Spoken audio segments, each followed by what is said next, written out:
कैसे हैं आप सब। तो आज की इस वीडियो में मैं आप सभी बच्चों को बीबीएम यूनिवर्सिटी में FYGP यूए सेमेस्टर थर्ड सेशन 22-26 में आप सभी बच्चे पढ़ रहे हैं और आप सभी बच्चों को देखिए MDC हिस्ट्री, ठीक है, जिन भी बच्चों ने रखा हुआ है तो इसके कुछ इंपॉर्टेंट क्वेश्चन मैं आपको करवा रहा हूँ इस वीडियो में। तो आप सही बच्चे इस वीडियो ध्यानपूर्वक देखिएगा।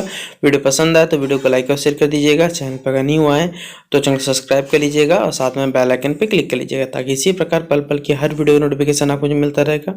और डिस्क्रिप्शन बॉक्स में टेलीग्राम ग्रुप, फेसबुक पेज का लिंक मिलेगा, जहाँ जुड़ना चाहें तो आप जुड़ सकते हैं। ठीक है, देखिए क्या है। पहला ही सवाल है कि प्राचीन भारतीय इतिहास की जानकारी में जो हमारे पुरातात्विक स्रोत है, ठीक है, उनका आपको क्या करना है, वर्णन करना है। अब इस सवाल को कोई बच्चों को बोलेगा भाई हमको इंग्लिश में चाहिए, सर आप चिंता मत करिए, आप इसको क्या कर सकते हैं, स्क्रीनशॉट निकाल के गूगल लेंस से कॉपी कर लीजिए गूगल ट्रांसलेट में, वहाँ आपको ये चीज़ इंग्लिश में अवेलेबल हो जाएगा। ठीक है, देखिए क्या है। तो प्राचीन भारतीय इतिहास की जानकारी के सर्वाधिक विश्वसनीय स्रोत जो है वो पुरातात्विक स्रोत है। पुरातत्व का तात्पर्य अतीत के अवशेषों के माध्यम से जो मानव क्रियाकलापों के अध्ययन करना है। पुरातात्विक स्रोतों का देखिए विभाजन कुछ इस प्रकार से किया गया है। पहला हमारे पास है जो उत्खनन, यानी जब हमने खोदा, उत्खनन से क्या हुआ, जो भी हमारे पे प्राप्त पाषाण कालीन मानवीय संस्कृति एवं सभ्यता के बारे में जानकारी के लिए उत्खनन से प्राप्त पुरावस्तु से ही मुख्य स्रोत है। जो प्राप्त औजार एवं मुद्रा भंडार से हम भारत के मानव विकास की यात्रा को समझ सकते हैं। इतिहासकारों के अनुसार प्राचीन भारतीय कह सकते हैं चार मृदभांड सांस्कृतिक विद्यमान रही है। पहला है हमारे पास गेरुए रंग युक्त मृदभांड संस्कृति, फिर काली एवं लाल मृदभांड परंपरा, और तीसरी हमारे चित्रित स्लेटी रंग की मृद भांड संस्कृति और उत्तरी काली चमकीली परंपरा। तो ये चार खंडों में बांटा गया है। अब दूसरा पॉइंट हमारे पास है उत्खनन से जो सड़कें, नालियां, भवन, तांबे, कांसे के बने औजार, बर्तन एवं आभूषण आदि पुरावस्तु मिले हैं, जिससे तत्कालीन जो भी हमारा मानव समाज है उसकी संस्कृति की हमें जानकारी मिलती है। अगला पॉइंट आप लिखना चाहते हो इसे लिख सकते हैं कि अभिलेख, यानी लिखे हुए जो तथ्य रहते हैं हमारे पास, जैसे तिथि युक्त एवं समसामयिक होने के कारण ऐतिहासिक दृष्टि से अभिलेखों का विशेष यहाँ पर महत्व है। इनमें संबंधित शासक एवं व्यक्तियों के नाम हो गए, वंश हो गए, तिथि हो गए, कार्य एवं समसामयिक घटनाओं आदि का उल्लेख होता है। अभिलेखों में सबसे जो प्रमुख कह सकते अभिलेख है वो सम्राट अशोक द्वारा लिखे गए हैं, जिनमें शिलालेख, स्तंभ लेख तथा गुहा लेखों इन तीन रूप में मिलते हैं। अन्य प्रमुख लेख जो है खारवाल का हाथी गुम्बा अभिलेख हो गया हमारे पास। अगला पॉइंट है यहाँ पर गौतमी पुत्र सातकर्णी का नासिक अभिलेख हो गया, रुद्रदामन का यहाँ अभिलेख हो गया, जूनागढ़ शिलालेख हो गया, चंद्रगुप्त का महलोरी स्तंभ हो गया, स्कंदगुप्त का भित्ति। इस प्रकार देखिए तमाम चीज यहाँ पर बता दिया गया है। अगला हमारे पास जो स्रोत मिला है वो है सिक्के एवं मुद्राएं। प्राचीन भारतीय इतिहास की जानकारी में सिक्के, मुद्रा एवं मोहरों का भी क्या महत्वपूर्ण योगदान रहा है। इसमें शासकों के नाम, तिथियां, चित्र, वंश, परंपरा, धर्म, गौरवपूर्ण कार्य, कला, शासक की रुचि आदि की जानकारी मिलती है। सिक्कों के साथ ही मोहरें भी चलती थी। इन पर राजा, सामंत, पदाधिकारीगण, व्यापारी या व्यक्ति क्या कहते विशेष के हस्ताक्षर तथा इसमें नाम लिखे होते थे। अगला हमारे पास स्मारक एवं भवन। पुरातात्विक स्रोत के अंतर्गत भूमि पर एवं भूगर्भ में स्थित जो सभी अवशेष, स्तूप, चैत्य, विहार, मठ, मंदिर, राजप्रसाद, दुर्ग एवं भवन सम्मिलित है। इससे इस समय की कला, संस्कृति एवं राजनीतिक जीवन की जो कि जानकारी हमें इससे प्राप्त होती है। अगला 5वां नंबर पॉइंट हमारे पास मूर्तियां हो गई, शैलचित्र कला एवं अन्य कलाकृति। उत्खनन में अनेक स्थानों से विभिन्न मूर्तियां, टेराकोटा की कलाकृतियां प्राप्त हुई जो उस समय के धार्मिक, सामाजिक एवं सांस्कृतिक जीवन की जानकारी देती है। इसके अलावा प्रागैतिहासिक काल में अनेक शैलियां प्राप्त हुई जिनसे प्रारंभिक मानव के सांस्कृतिक, सामाजिक एवं धार्मिक जीवन की हमें जानकारी मिलती है। तो ये क्वेश्चन नंबर हमारा 5 हो गया। तो क्वेश्चन नंबर 5 बोलो, पॉइंट नंबर 5 हो गया। अब देखिए आपसे पेपर सवाल पूछा सकता है।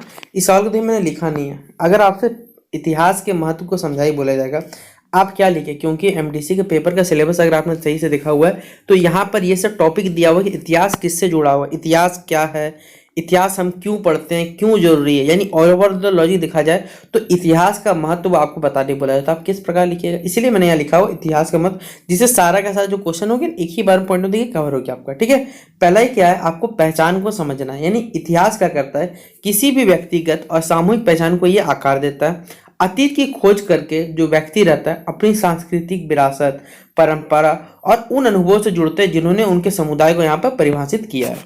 अगला है जो हमारी कह सकते हैं जो हमने इतिहास में गलती की और जो सफलताएं हमने प्राप्त की उनसे हमें सीखना है। ठीक है, कि हमने मान के चलते कभी हम जैसे हमारे राजा महाराज युद्ध हारते थे, लेकिन वो इस युद्ध से हारने के बाद ये भी सीखते थे कि हमने ये गलती की तो हमने हारा, अगर अब कभी लड़ाई होगी तो हम ये नहीं करेंगे। इससे हमें देखिए इतिहास से पता चलता है कि अगर आप गलती करेंगे तो गलती सीख भी सकते हैं, सफलता भी प्राप्त हुई तो भी सीखेंगे, अगर हार भी प्राप्त हो तो ही सीखेंगे। तो वही बात देखिए यहाँ पर बताया हुआ कि आपकी रणनीति क्या है, ये सब बताया जाता है।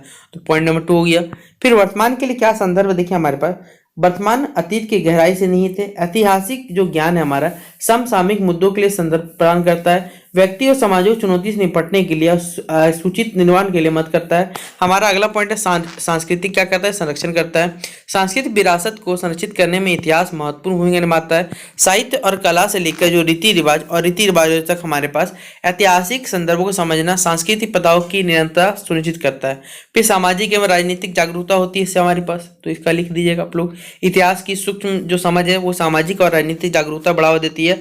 यह नागरिकों को वर्तमान घटनाएं, नीतियां और शक्ति संरचना का आलोचनात्मक मूल्यांकन करने में सक्षम बनाता है, जिससे उन्हें नागरिक जीवन में सार्थक रूप से भाग लेने के लिए सशक्त बनाया जाता है। ठीक है, अगला देखिए सवाल है इतिहास क्या है। अगर आपसे पेपर में पूछा जाए कि भाई what do you mean by history and define history, दोनों का मतलब देखिए क्या है, एक ही है, लेकिन आपसे पूछा है तब क्या लिखिएगा। तो इतिहास अंग्रेजी का हिंदी जो हिस्ट्री वर्ड होता है उससे बेसिकली उसका पर्याय है। हिस्ट्री शब्द का जो उत्पत्ति है वो यूनानी भाषा से, ठीक है, जिसमें हिस्टोरिया एक शब्द है और हिस्टोरिया शब्द का शाब्दिक अर्थ होता है, उसका मतलब होता है जानना या फिर ज्ञात होना जिसे कहा जाता है, या फिर सत्य की खोज करना।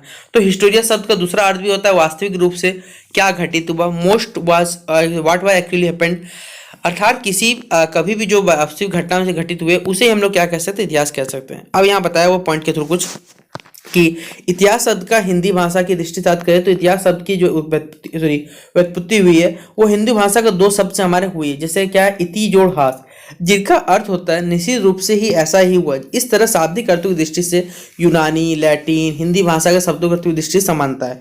इतिहास कब, क्यों, कहाँ, कैसे आदि प्रश्नों का हमें क्या करता है, उत्तर बताता है। इसका संबंध अतीत की घटनाओं से, उर्दू में इतिहास को तबारीख का भी कहते हैं, यह तारीख का बहुवचन है जिसका अर्थ तिथियों से है, अर्थात इतिहास केवल तिथियों का संग्रह मात्र है। शब्दों के अनुसार अगर देखा जाए शब्दकोश के अनुसार इतिहास सार्वजनिक घटनाओं का यह लेख है।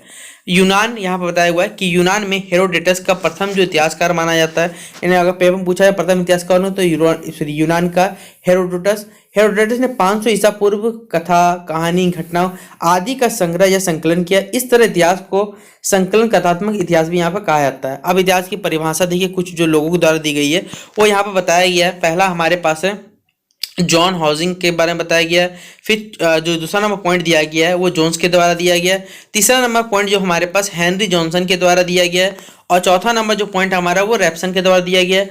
पांचवा नंबर पॉइंट जो हमारा डॉक्टर एस राधाकृष्णन के हिसाब से उन्होंने अपने हिसाब से परिभाषा दिया था और ये हमारे पास हो गया। ठीक है, तो ये हमारा कुछ क्वेश्चन था जो मैंने आपको डिस्कस कर दिया। बाकी इसका कंप्लीट पीडीएफ टेलीग्राम ग्रुप में डाल दूंगा। इसमें और भी क्वेश्चन है, चिंता मत करिएगा, वो सब टेलीग्राम ग्रुप पर मिल जाएगा, वहां से पीडीएफ देख लीजिएगा और एग्जाम की तैयारी कर लीजिएगा। ठीक है, तो चलिए मिलते हैं नेक्स्ट वीडियो पे। आप सभी बच्चों को best of luck for examination. तब तक के लिए जय हिंद, जय भारत।